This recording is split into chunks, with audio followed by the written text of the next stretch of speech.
Hey guys, it's Mel. Welcome to my channel.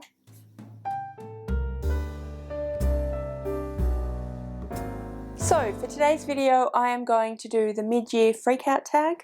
Before I get started in on the questions, because this video is going to go up on the 1st of July, I thought that I would give you a very quick rundown on my reading plans for July. So most of you probably know that I planned June to be a mood read month, and I was going to make a vlog style video and film every time I had a mood and decided what book to read, and then wrap it up at the end of the book, but totally failed on that one. First of all, I failed pretty much doing any kind of mood reading because I had quite a few buddy reads that I wanted to do, and I decided in the middle of June to join in with the Blackout Buddy Read, which is a buddy read that Shay over at Books with Shay hosted. The idea behind the buddy read was to read two books, White Rage and White Fragility, that would educate us around racism and racial tensions and basically what's going on currently in the States,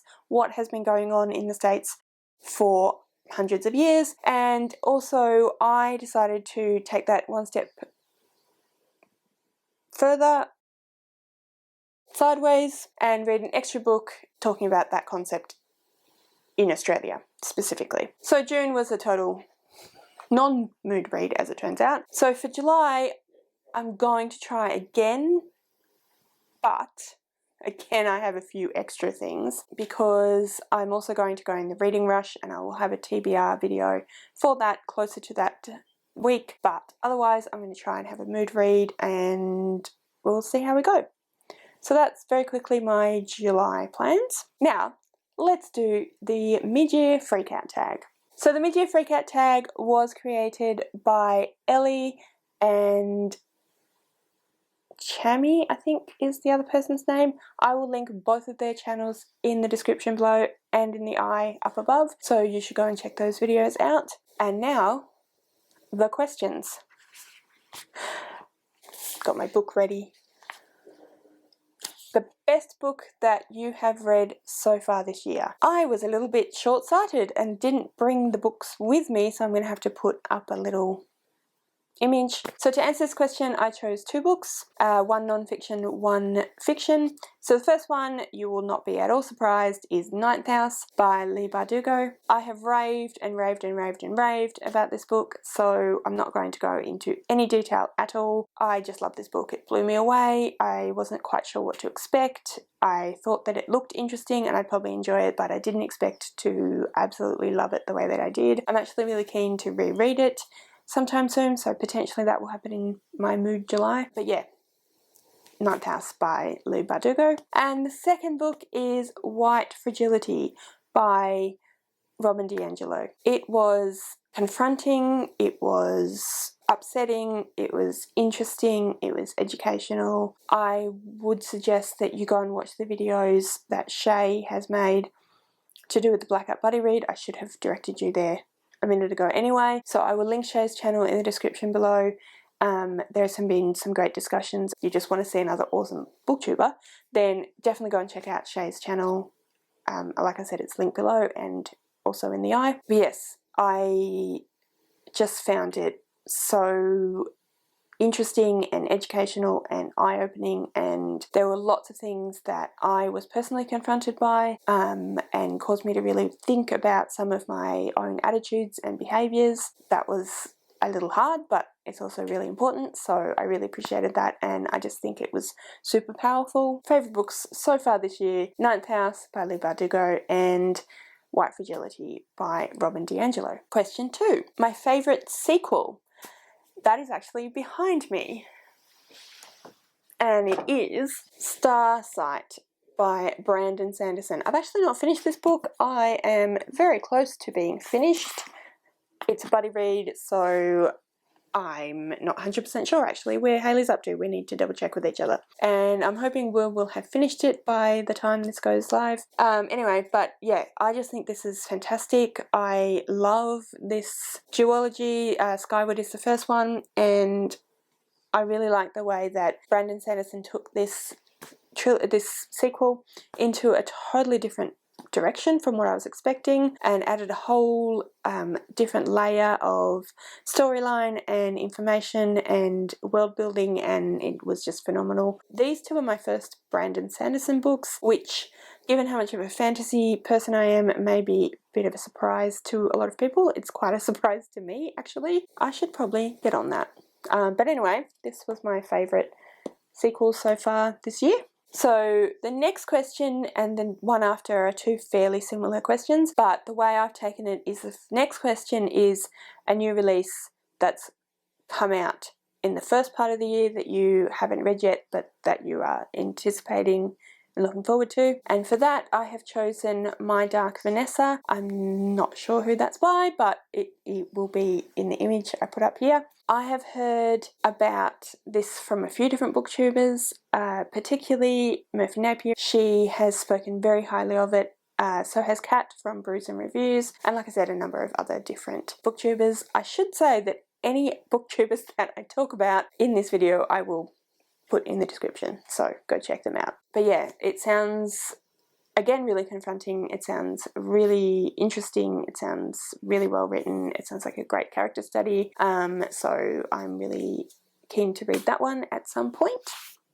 And the next question is your most anticipated release for the second half of the year. So that hasn't come out yet is how I'm taking that one. This one is a little bit of an odd one because I haven't actually read anything from this series so far. And again, I really should have grabbed the book, but I didn't. Anyway, I bought the first book in this series the other day, and I bought it because Reagan from Peru's Project loves these books and raves about them, and they look really interesting. Reagan and I have quite similar taste from what I can tell, and so I'm very keen to read this series and to read I think it's the third book in the series that is supposed to come out later in the year, and that is The Memory of Babel by Christelle Davos. So I don't really know anything about these books, so I can't really even give you a synopsis, but they look really interesting and I'm looking forward to reading them all. Alright, so next question is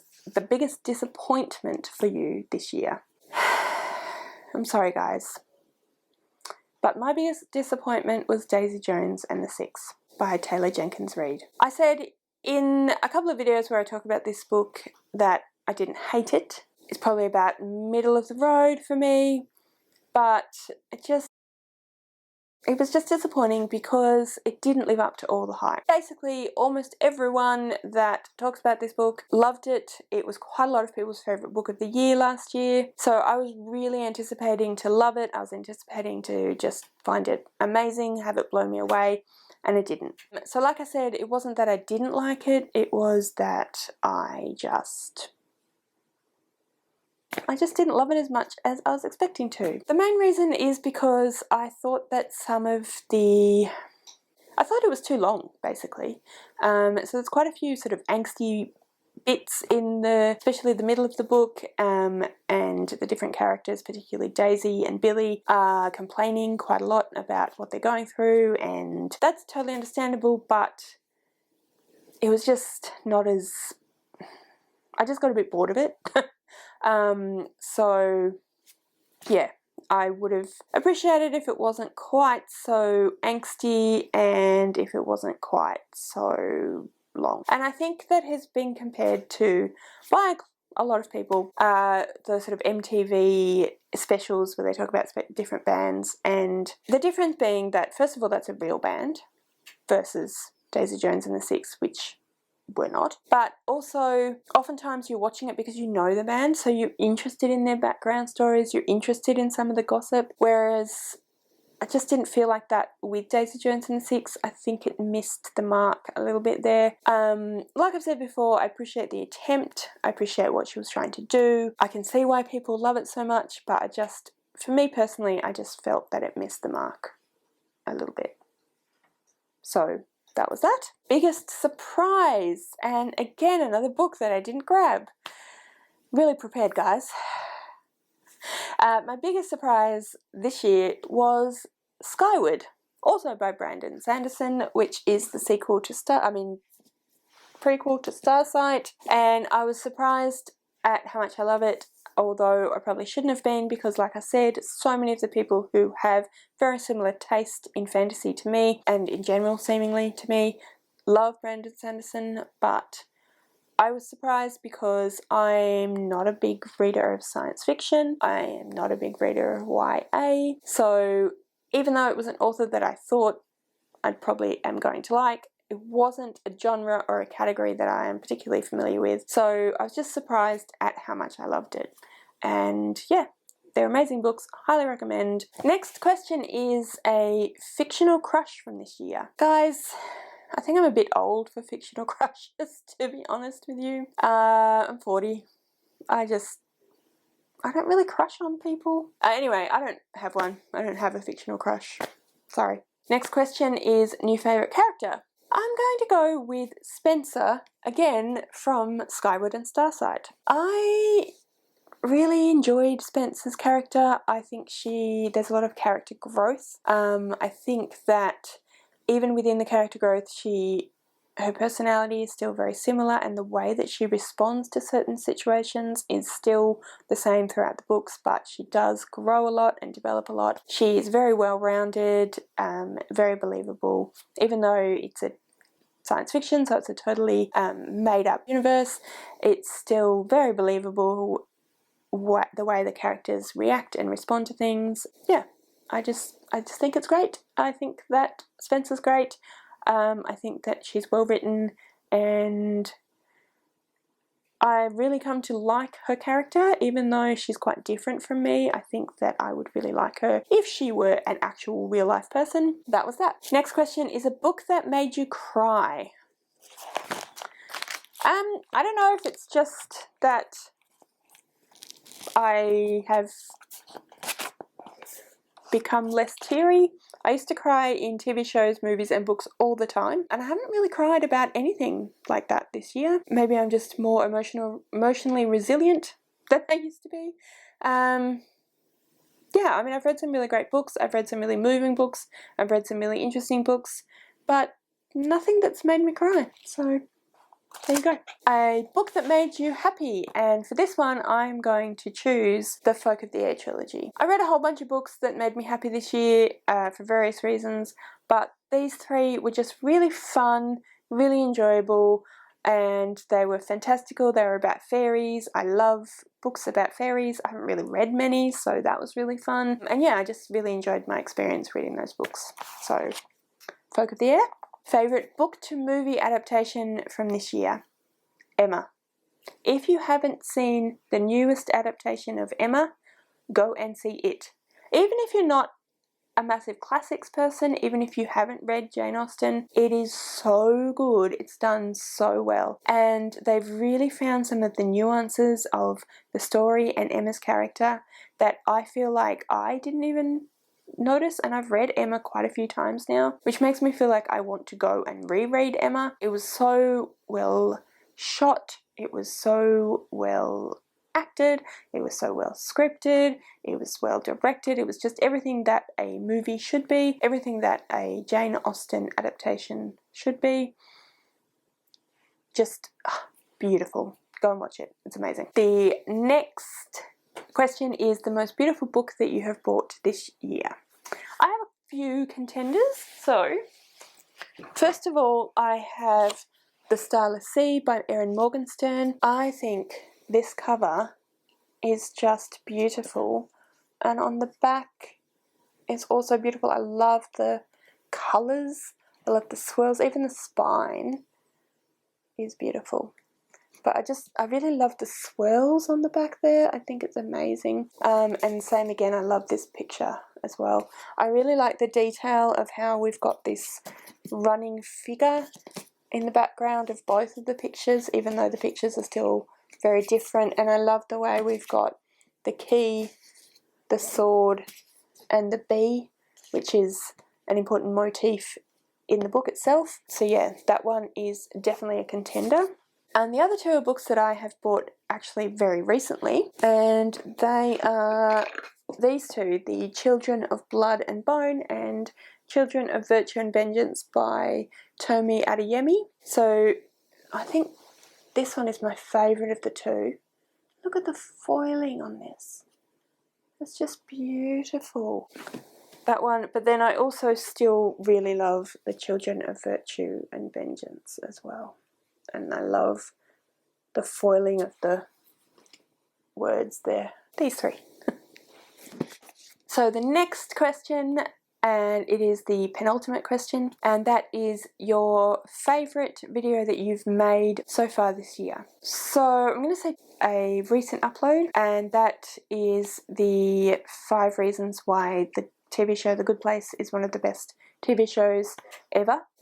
So obviously it's not a bookish video, but I love The Good Place, and I talk about the 5 reasons why I think it's just amazing and important and fantastic. So that one as well is one of my favourites from this year. I will link both of those videos in the description below, so please go ahead and watch them if you are keen or interested. So